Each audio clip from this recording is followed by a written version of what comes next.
And we are wrestling with WWE SummerSlam Night 2 review. Took place last Sunday in East Rutherford, New Jersey at MetLife Stadium. Attendance was 60,561. Significantly more for night two than it was for night one, but considering what was on the card, I get that.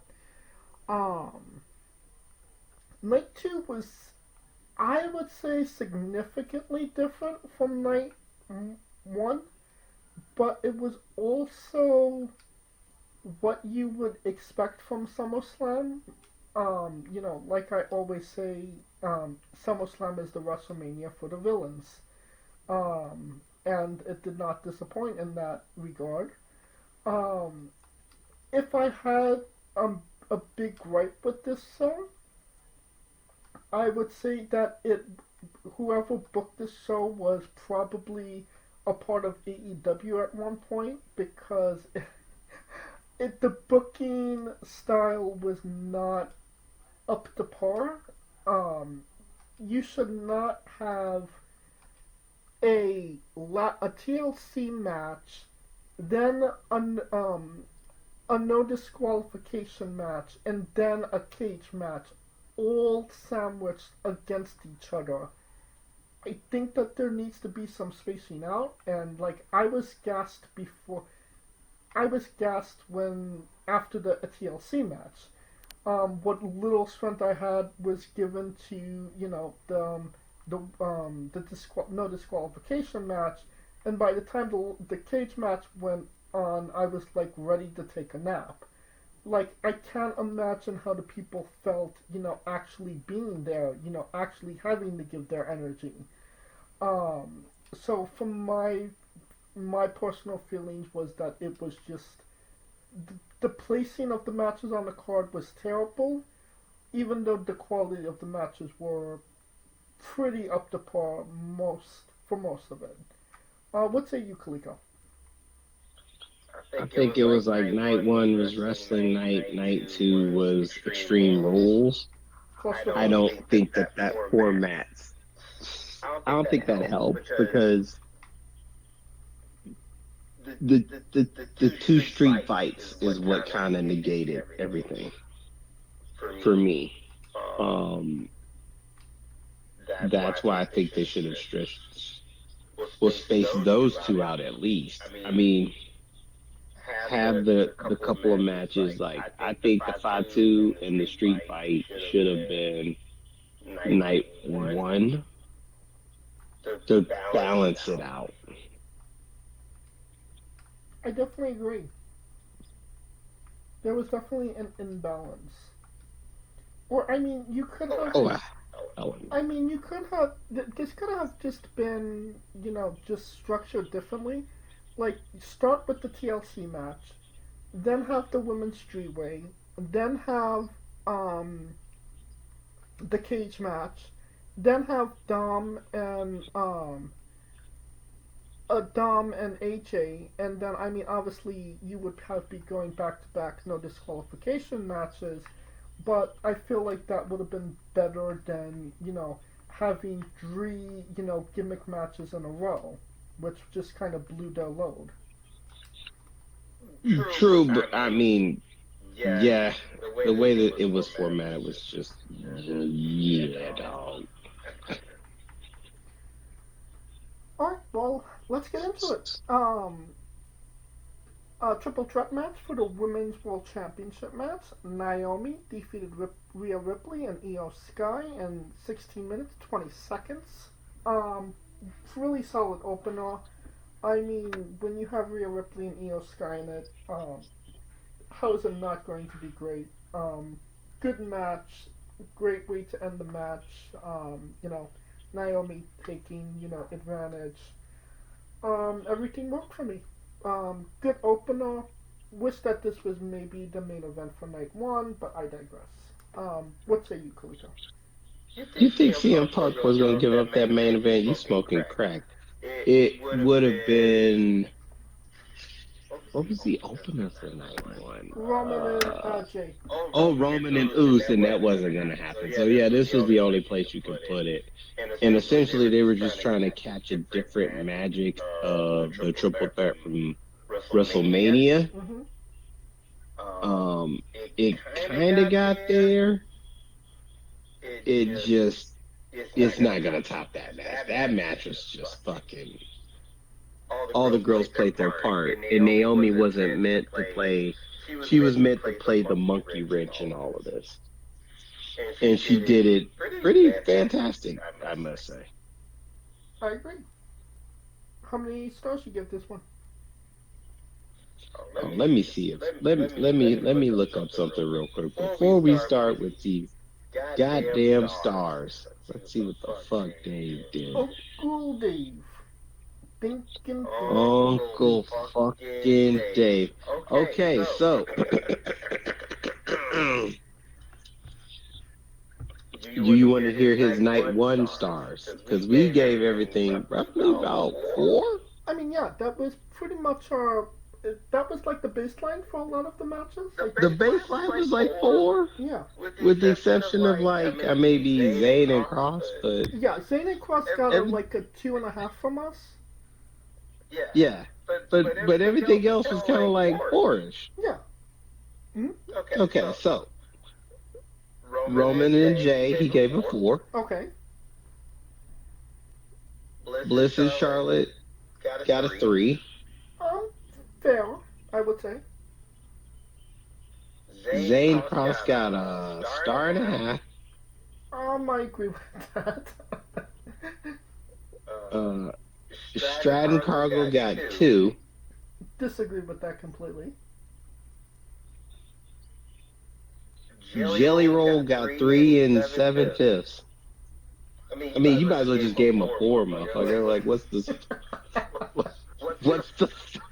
the fucking .25 gonna? What's the quota? What's the fucking difference? Do not deny Jelly Roll. Right.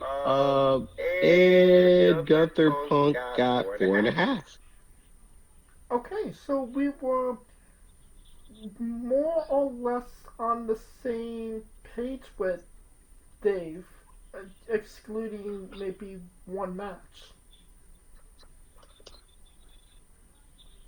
So, now, before we get there, now, I gave Naomi that triple threat a 4. Pretty good. Solid opener. Everything worked. The people did what they were supposed to do. The story was told perfectly, and the right person won. And I would agree with that. In the right manner, which is very important. Yes, it is. In the right manner, because it continues the EO Rhea beef while at the same time pushing Naomi. Oh, I agree. 4 stars as well. So I don't think Uncle. Maybe he was mid. So now we can play a game of Guess That Rating.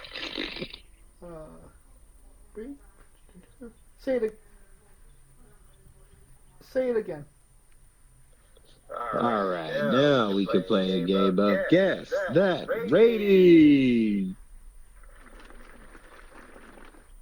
There we go. Now that we, he got off his high horse at SummerSlam, we can finally get a whole full view picture of exactly what the hell Dave Belcher thought of this match. I'm gonna say that he was favorable of it, but not as favorable as us. 3.5. Higher. 3 and 7/5. Higher. 4? A fucking 4. Okay. Uncle Dave vibing. Alright. We have a 6-pack Tender Love and Care match for the Tag Team Championships. The Wyatt Six, Dexter Lumis, Joe Gacy defeated Andrade El Idaho, Ray Felix, Johnny Gargano, Tomato Ciampa, Axiom, Fraser Crane, Alex Shelley, Chris Sabin, Angelo Dawkins, and Montez Kia Forte. By retrieving the titles, um, this did not feel like 16 minutes, but that's because the entrances made it like 25 minutes. Like I was before them, like just seeing all of the entrances, I was like tired and I was ready to, take a nap. Um, but like luckily, like when they actually got in the ring and started doing shit, it like woke me up. Like they went balls to the wall, insanity. They did not stop for, a second. Maybe that has something to do with that there was, six tag teams, 12 guys in there. So there was always something moving at every point. Doesn't give you a chance to breathe. Um, that being said, I do think that it did work better than most ladder matches and was somewhat more memorable. That spot with Champa where he, lifted himself so he didn't take the edge-like spear from WrestleMania 17 was a good little, sport egg. Yes. That was a good spot. There was a good, there was a couple of, there was a few good spots in there that I was like, huh, I've never seen that before. And I think that that's what, if you're not going to tell a story with the ladders, at least do something, different or new with them. They did something new and different, and it worked spectacularly. And I do think that the right people won as well. Really? I do. I mean, Gacy and like I like Gacy. CCW guy. You know, good independent guy that finally got his shot. Loomis has been struggling to do anything on the main roster, so for them to kind of get this moment, I, I thought it was a nice moment for them. I thought the Profits was gonna should have won. The crowd was literally clamoring for the Profits. Well, I mean, not to act like an asshole at this point, but they always clamor for the Profits. The Profits have never not been over. I think that's my point, though. Like they never really had like a lengthy dominant run. I mean, they were tag team champions for a year. I mean, granted that was 5 years ago. And COVID, exactly. I think. I mean, you're right. The Profits. I mean, the Profits. They're great guys. Who doesn't want to see the Profits win? But at some point, other people have to, kind of grab the ball as well. I mean, I get it, but damn. Well, um, how many stars do you give this one? I mean, 4.5 is basically a crash and burn every which way. I think the best spots were everyone hitting the tables. And then Candice LeRae somehow gets her ass knocked off. I mean, she ate it. She ate that shit. When the paramedics came out, I was like, "Oh shit, is she really hurt?" Yeah, I got the point that she was legitimately hurt at that point. I was like, "Holy shit! Like, what the hell?" Uh, So I mean, yeah, 4.5. It was just a great goddamn train wreck. I agree. 4.5. Uncle Dave gave this 5. You think Uncle Dave gave it a 5? You would think lower.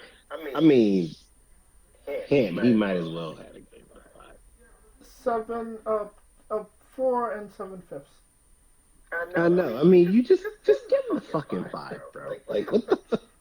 Like what the fuck?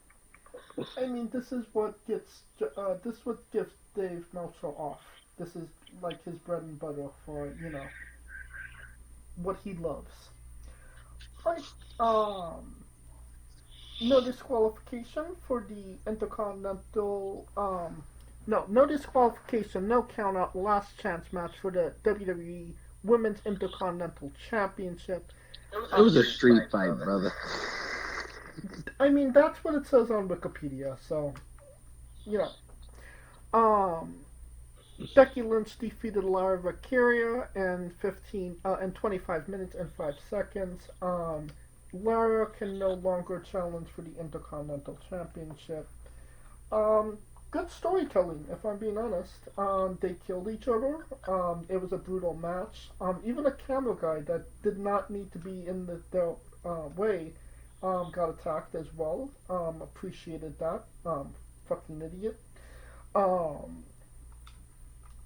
And yeah, it's funny to see somebody loses a last chance match and can no longer compete, but it also further along a storyline. So obviously, Becky is taking the alternative route of wrestling Nikki, which will keep her busy for a couple of weeks. But I can't imagine Bayley isn't going to slide her way in, and then that's going to cause issues with Lara, and at some point we're going to get probably another triple threat. But I just think the way that everything unfolded in this match was just chef's kiss. What say you, Kaligo? I think I personally think this match was very interesting in the sense it was brutal. It was. I think that the crowd kind of lost it with the whole zip tie thing. Yeah, I mean, it was. It took a while for her to take the zip ties off. I get that. Mhm. Also, Bailey coming in helped saved it a bit. And I'm glad that they continued the story of the Bailey because it was basically Bailey trying to get revenge for something that happened 5 months ago, and it cost Lyra. So now Lyra's in this whole funk, trying to figure it out, right? Now her and Bailey ain't cool no more, so that's good. But yeah, that match was bad physical. When she pushed that motherfucker, I will say this: Lyra can play dead like a motherfucker. Because when she got pushed into that goddamn table with the chair, she looked dead for real. I was like, you want to see a dead body? I was like, damn. She looked out. I was like, oh shit, somebody check on her. But yeah, solid match. I can see why people weren't into it because it was right after the street fight, the TLC match. So it's kind of like you're asking a lot to be invested. You know what I mean? To be invested in it, from to give energy to it. Once Bailey came out, they gave the energy, so it mattered. And I'm just gonna take this real quick, little sidebar, just real quick. Nikki Bella, that feud is over before it even started. Because that line that she gave, oh my fucking God. Everybody was like, why everybody be on Becky? That's why, right there, motherfucker. That like, like, like that is why. That's why they're on her. That is why we love Becky, right there. But anywho's, She's still back that to bitch? the. Oh my God, that bar had me. I was like, oh, oh, I guess you can't see him anymore. But the crowd understood the assignment because that shit had me like, wow. They fucking popped for it. They popped for it. They popped hard. It's a, you know what it reminded me of? And this is just a big sidebar. I know I'm taking a bad sidebar with this. It just reminded me of a rap battle when the motherfucker brings up a bar and everybody's like, oh, it's like, oh shit. Even I cussed. I cussed. I was like, oh shit. But back to the match. Yes, okay. Yes. I'm surprised. After that Monday, the right person won. You goddamn right.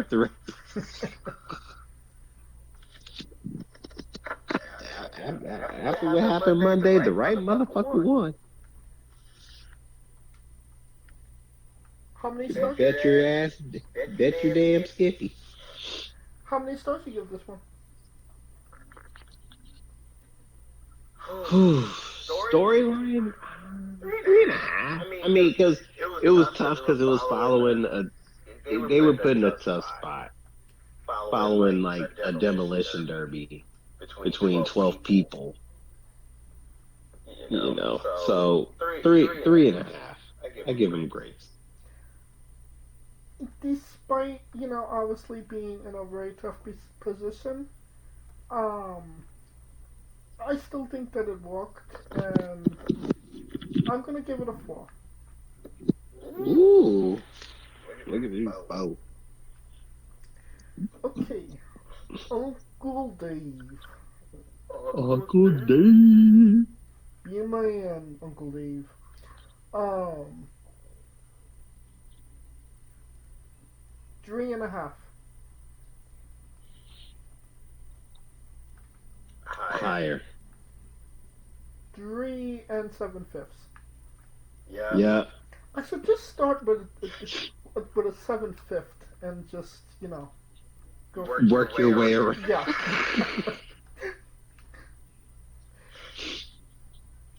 um, a solid steel cage match for the United States Championship. Solo Coca-Cola defeated Jacob Fuck You by escaping the cage in 12 minutes 40 seconds. If anybody had any energy after that tables, ladders, and chairs match, it was given to Becky and Lara. By the time this match rolled out, I think the crowd was ready to take a nap. I wasn't even there, and I was ready to take a nap. Well, apparently not, because there was a real fight that broke out during this. That's right. I did hear about that. They were like, fuck it, we can do this. Let us take this shit to the streets. But yeah, they were not ready for this position, and obviously it suffered. I don't think it was a very good cage match to begin with, unfortunately. Right person won in the right manner, I would say. But it just, I don't think that this had its place on the card. It was kind of, it was kind of just there. Am I wrong about that? What confused me about it was after the match. Where the fuck was Jimmy Uso during the match? Oh, and wasn't there like a major botch? Like they hit, I think it was I think it was Jeff Cobb that it slammed the door on Jacob's head, but he also slammed it on Solo's head also. But Solo didn't sell it because he had to actually walk out of the cage. No, that was Talatunga kicked the cage. Okay. Tala, the end was Tala kicked the cage on Jacob, and Solo somehow was able to roll his ass out there. Yeah. Doesn't make sense. Lazy booking. But the aftermath didn't make sense either because Jimmy comes out and super kicks motherfuckers, which leads me to believe, okay, where the fuck were you during when this motherfucker needed help? It was getting handcuffed. He was being a bad homie. Bad homie, I told you that. You saw my text. You saw my text. See, it's a lot of bad homie helps. Like with like it's a lot of bad homie helps. Sidebar. See, now I'm at the sidebar because at least when Roman was a bad homie on Monday Night Raw, he wasn't being a homie. He was just trying to get his. Jimmy knows better, so that's a bad homie. Yeah. Couldn't agree more. But all in all, the right person won. I see what they were going with. It was just the aftermath of Jacob, because why Jacob could have did all that during the match and still lost. Yes, he could have. I think it was just trying to get his heat back. But Jacob's so over, he doesn't really need heat back. Right. And honestly, that would have worked in the match because it, or at least to me, it would have worked in the match because it just showed he was trying to do everything he can, but the numbers just got the better of him. Yeah. I mean, it would have told the story a little bit better than it was just kind of convoluted. Too many. I mean, it would have told the story that they've been trying to tell is that they're fucking outnumbered. Yeah. I mean, Roman and Jay wasn't doing anything. Like, why? I mean, why is Jay... Well, Roman and Jay ain't got shit to do with this. Jimmy a bad homie. Like, that's... I love Jimmy. Jimmy, I love you like my brother. Bad homie. Bad homie. How many stars you give this one? 2.5. I'll give it a 3, just because Solo, right person won, but that's literally it. The other part is I like when Solo be doing the mocking. When he be mocking them cats, it'd be funny as shit. It is. He's the funniest guy on the roster. It's just crazy. Okay, Uncle Dave. 2 7/5. No, lower. Fuck me. 2.5. Lower. 1 7/5. A 2. 2. Okay, fair enough. Intercontinental Championship match. Dominic Mysterio defeated AJ Styles in 10 minutes 45 seconds. Talk about understanding the assignment. Dom played the part perfectly. AJ played his part perfectly. Awesome entrances by both guys. You know, obviously celebrating 20 years of Dominic Mysterio.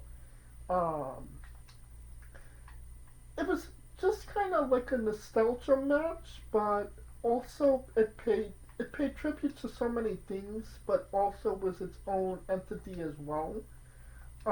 If that makes sense. It did everything it needed to do.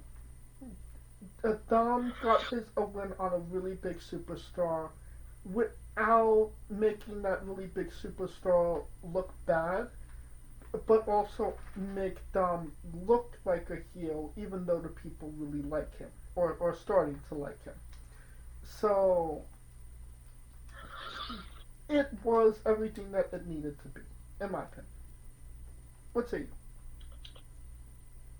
I think this was probably the best psychology match that wasn't a street fight, I mean, with the exception. I mean, night two. Hell yeah. I mean, shit. Psychology wise, this was like everything. It was basically Mind Games Inc.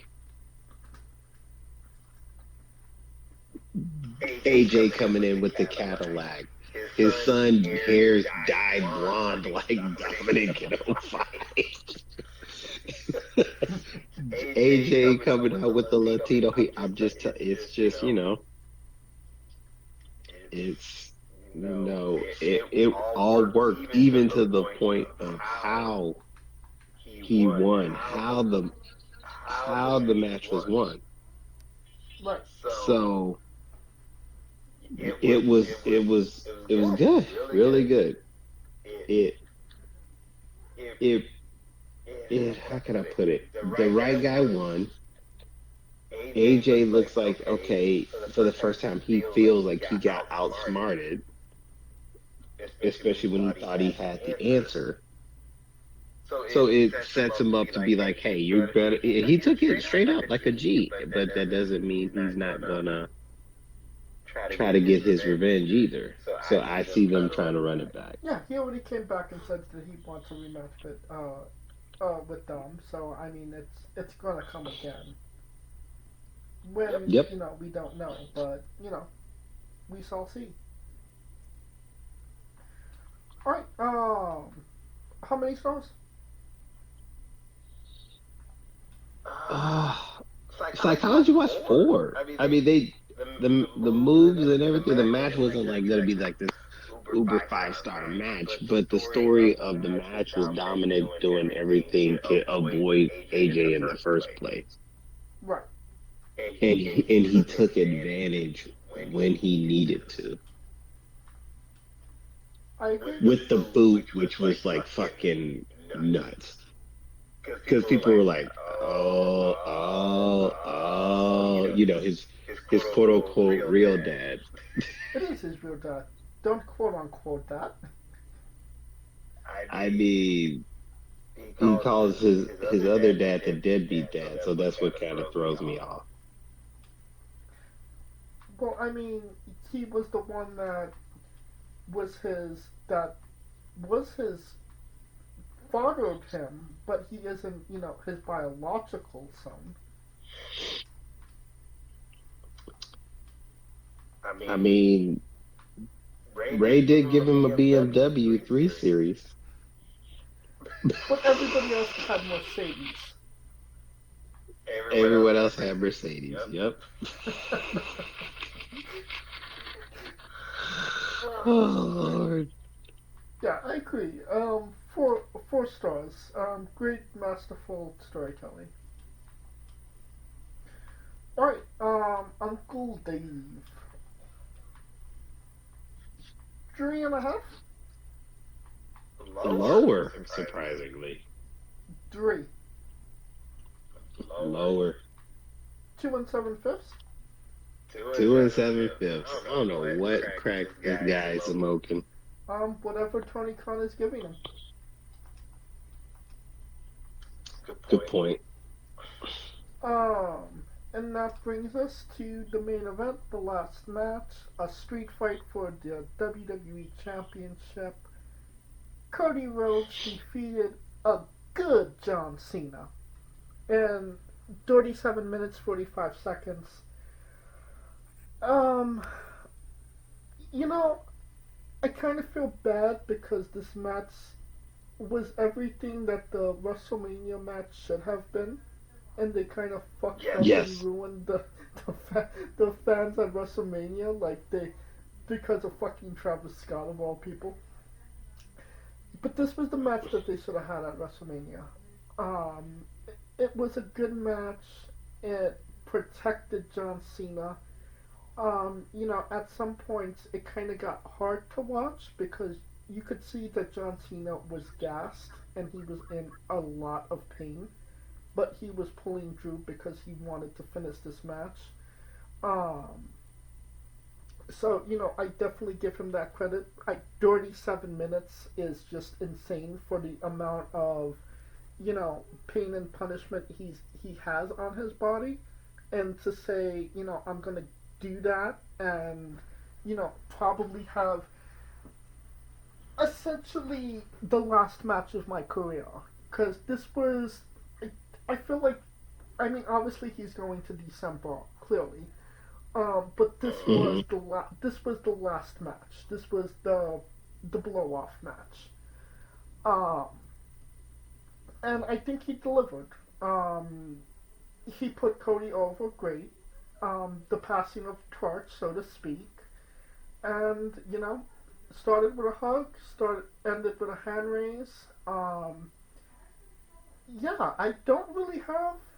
I mean, I could maybe say that it was probably a little too long, and Cody didn't need to take that many AAs. But other than that, I didn't have too many problems with it. I was pretty much engaged the whole long way. What say you, Kalito? Um, I'm just gonna put it this way. This is what I texted during the match when when we were going there, right? I I said two things. I said John Cena's getting all the moves from his power meter from WWE 2K in. And then secondly, I said, so it takes a street fight for Cena to Russell.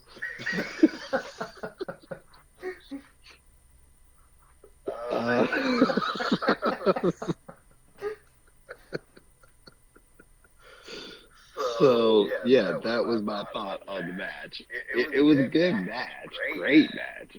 That was the match that we should not have had at WrestleMania because I had a fucking kid crying when Cena lost his goddamn but Cena won at WrestleMania. match. Huh? Cena won at WrestleMania. Oh, because Cody That's not. Rhodes won. Yes, Cody Rhodes won. So glad that they saved it for this because if he had a lost at Mania, I don't know what the fuck I would have done. Um, well, if he had to do all this and then cheated and won, it still would have had the same effect. But uh, honestly, this was just basically Cody's torch passing initiation. It's like, oh, so you want the torch? I'm just gonna AA you every which way from Sunday and see if you can take it. And then Cody did the three crossroads that killed Roman, and it didn't kill Super Cena. So for one night, Super Cena was back, and everybody was all for it, here for it. Of course. And this was the issue that I had with, but this was always the issue I had with Cena being heel to begin with. So I'm like, why in the hell are you putting the guy that's retiring as a heel, let alone John Cena? Because John Cena, that ain't the one. That ain't the one to to put as a heel retire because everybody's already doing thank you Cena, regardless of the fact if he's doing it or not. It was hilarious that I sent the SmackDown before because we didn't get to talk about the night before SummerSlam because we were kind of high on SummerSlam Night 1 and, um, it's more prevalent in this episode than last week. Basically John Cena just said, yo, WrestleMania, we fucked up. The Rock wanted me to turn heel. I thought it was a good idea at the time, but now I'm doing what I needed to do, what I should have done at the start of this fucking thing. Like it was literally like a curtain pull of real pro wrestling and reality at the same time. I mean, the line was a platinum rapper's gonna whoop your ass, and it ain't gonna be the only platinum rapper that's gonna whoop your ass is me. Yeah. That was the line. You know, And then, of course, with the news of Travis Scott not understanding the assignment and getting excommunicated. yeah, don't think just because you had video footage of Cody praising Travis Scott on the phone the night he busted his eardrum makes me believe that there was no heat there. Oh, Cody was probably like, this motherfucker. Brandy was probably Drew McIntyre, the only one who called it out what it is. This piece of shit ruined our fucking. And he's justified in doing so, god damn it. Yes, he is. So I mean, like, fuck, yeah, Drew, the only one calling a spade a spade. Everybody else is like, just tap dancing around it. I fucking love Drew likes McIntyre for president at this point. Shit, like, but yeah, it was Cody's initiation. Clearly, Cody got the win. It meant for him to get the ball back, but that wasn't even the main part of the story. That wasn't even the biggest spot of the night. Like, do we want to talk about it before we give our star ratings, or do we want to clunk it in with everything else? I mean, honestly, the same way I gave Punk the whole story because it all fitted. Fuck it. I don't think. Fuck it. We'll give the rating. We'll give the rating. I didn't necessarily see what happened after the match as a part of the story that happened with what happened in the match, if that makes sense. All I know is, if like when Marvel has their movies, and then that was the after credit scene that you got a taste of what's to come, not actually a part of the movie. I mean, true that. I give you that. Yeah, I give you that. I will say this though: the faces that were made by Punk and Cena on both nights were fucking legendary. Oh yes. fucking legendary. So star ratings. I give this 4.5. Anyways, 4.5. Not just one of John Cena's better retirement matches, one of John Cena's better matches in general. No, I'm gonna give it a 5. Fuck it, because Cena emptied out every he literally emptied his whole moveset from 2010 to 2017. He literally the top rope leg drop, a fucking Canadian destroyer. Look, he did a pop rocks. I mean, just, like he emptied the clip. I'm gonna give him a 5. You got a 5 from me. He emptied the clip. Fair enough. He was like, fuck it. If WrestleMania was like the dull shit, like, nah, he left it all on the field. He did. And you could see that he was in a lot of pain after that match. Stole Tyrese Halliburton's goddamn crutch and shit. Like, yeah, I mean, shit, just give it to him. Fuck it, he earned it. Alright, Uncle Dave. I don't think Uncle Dave was as kind as we were. 4 stars. Higher. 4.5? Higher. 4 7/5. 5. Really? Really? That is... incredible. So think about it. The last two matches that got a 5-star rating from this guy were John Cena matches. What were the last two? Punk and Cena? Cena, Punk Cena. 2011, right? Money in the Bank? Yep.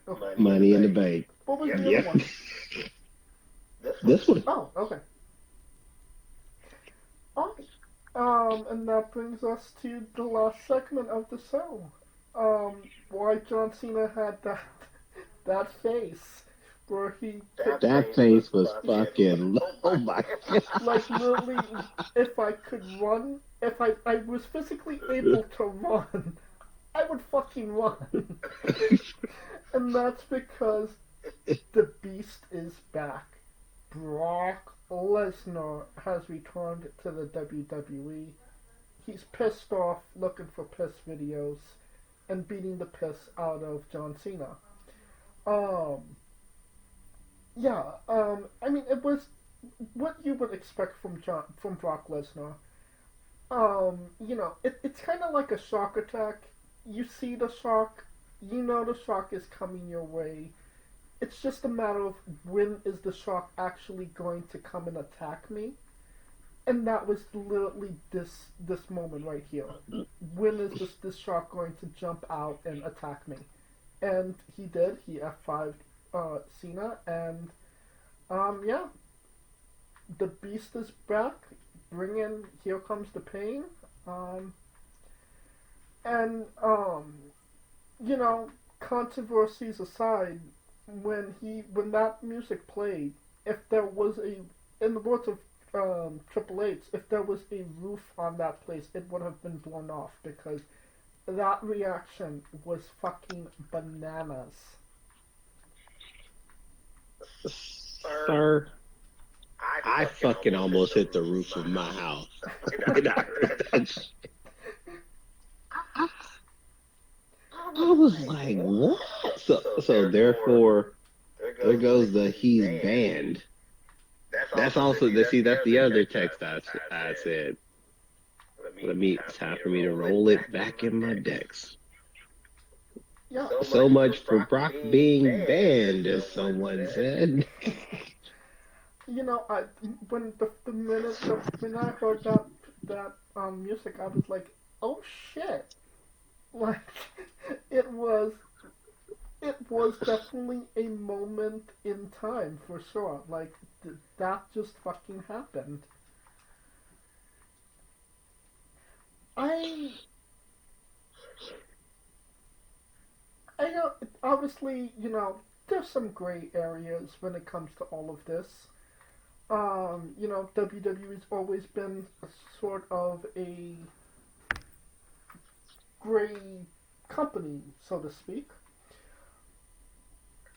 I know that he was, named in the lawsuit, but he wasn't exactly, sued himself.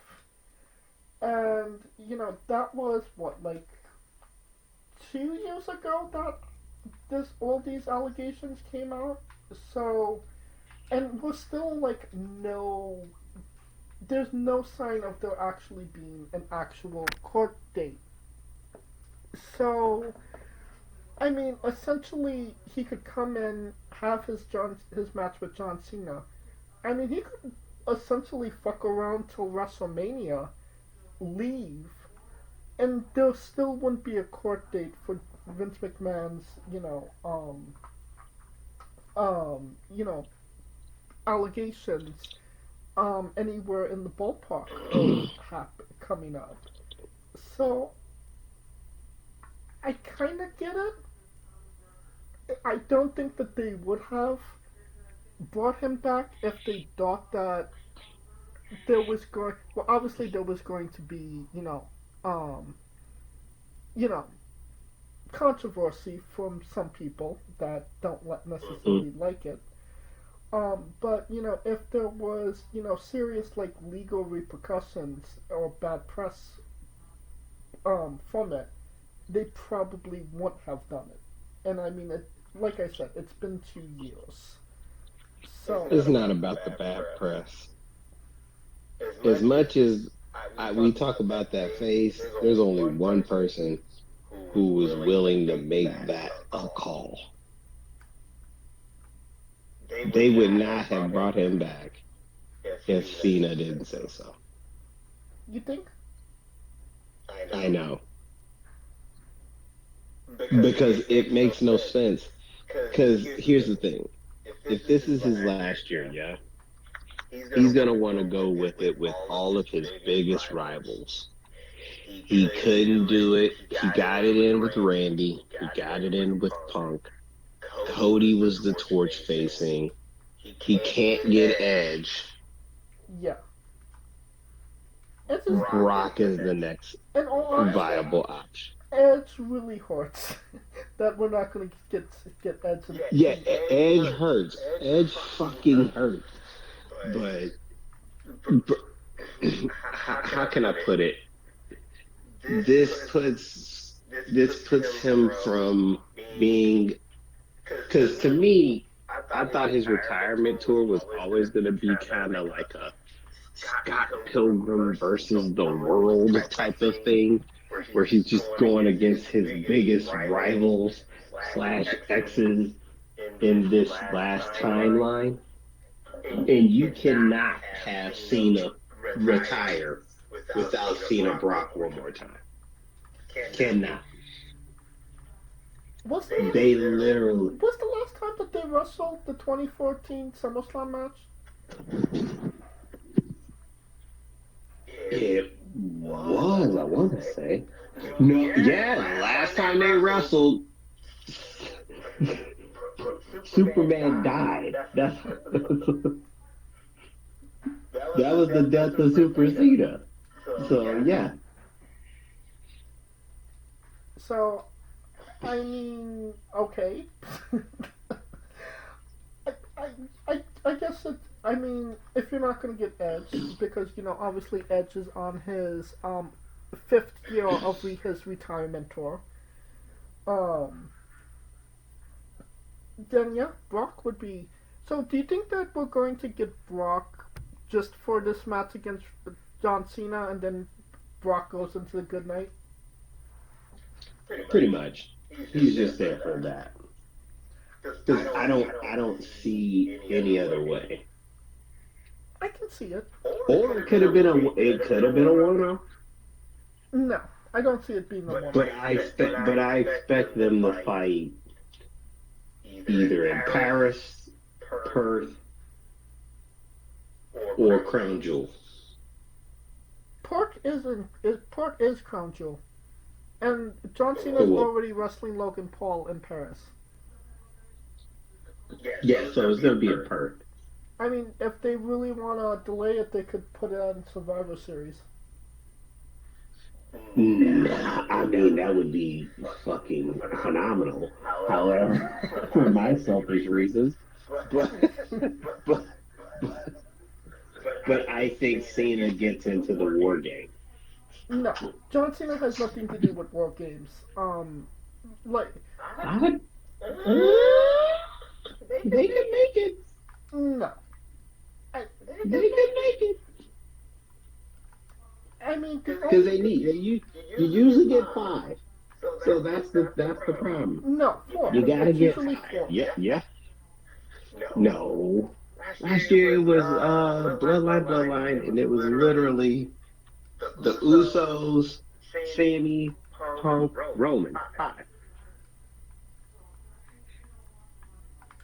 Okay, well, we'll see when we get there. But the thing is, it's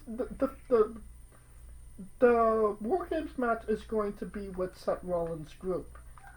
Seth Rollins' group only has 3 guys at this point, so they would need to pick 2 more guys for his group in order to make that happen. Drew ain't got shit to do. Drew ain't gonna have shit to do. Or Drew might be with Cody. So,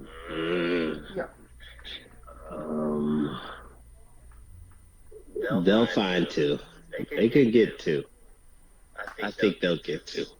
If you're saying the Vision is going to be in it, it's got to be 5. It's gonna have.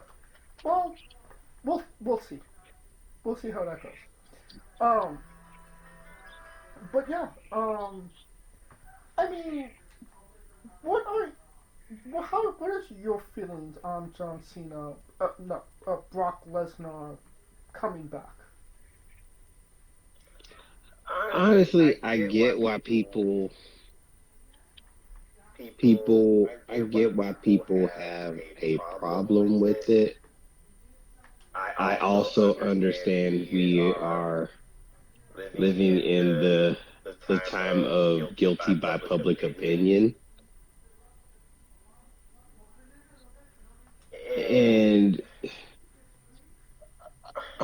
if he was tried and convicted for it, I get everybody's point.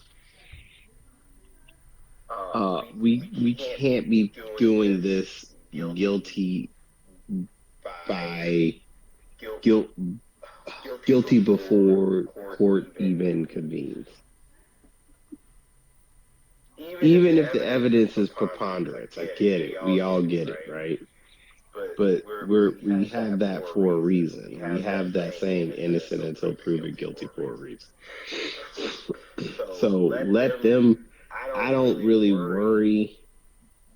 I think sometimes we get kind of bogged down into, oh well, Brock is this and Brock is that, or they did this and they did that, or whatever the case may be. Uh, if Cena had a problem with it, Cena wouldn't have made that call. True, but also keep in mind he's very much best friends with Vince McMahon as well. Who, Brock Lesnar can't. Brock Lesnar's not being sued, so Brock Lesnar isn't going. Whatever the outcome of the Janelle Grant, court case is, he's not going to face any repercussions for it. Only his name is, sullied at this point. Um, if Vince McMahon goes to jail, if Vince McMahon is cleared, it's not going to affect Brock Lesnar whatsoever because he's not, a part of the case. He was only named in the case. Correct. So I don't get what people are trying to get out of it. Oh, we'll get rid of him. I'm like, man, tell all those people when he fucking came back, it popped like it was nobody's business. Yeah. That mattered. I mean, yeah. Like, I would, I'm sorry to say it, but I wasn't thinking about that stuff when I saw Brock Lesnar came out. Yeah, no one was thinking, holy shit, Brock Lesnar's got a court case. They were like, holy shit, this motherfucker's back. Yeah. I was rocking out to Brock Lesnar's music. Everyone was rocking out to Brock's music. Jeff Jones at his finest. Fuck Def Rebel. So, except for the person that possibly got hit with that goddamn pyro that went the other way into the audience. I saw that shit and was like, what the fuck? Alright, well, the Beast is back, and it shakes things up.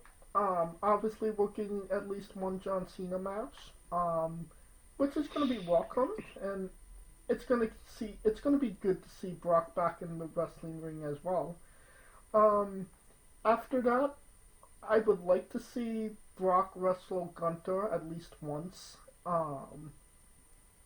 Whether, he sticks around after the John Cena match is yet to be seen. So, we shall see. Right, SummerSlam. Night 2. Thumbs up, thumbs down, thumbs in the middle. I mean, fuck it. Everybody's going to remember the surprises. It was a thumbs up. No matter what happened in the middle, like we say, when the steak is good, The rest of that shit don't matter. And both nights, the steak was fucking crazy. Yeah, I give it thumbs up as well. SummerSlam as a whole, night one, night two, the whole shebang. Thumbs up, thumbs down, thumbs in the middle. Oh, the whole shebang was a thumbs up. For the first night, they came with it. It was literally Surprise City. Yeah. Right. And I agree as well. Alright, that will conclude our coverage of SummerSlam Night 2 2025. Hey folks, this is the Colossal Mike Law, and you are listening to Wrestling with Entertainment. Enjoy the show, support these guys. We appreciate it very much. We'll see you at ringside.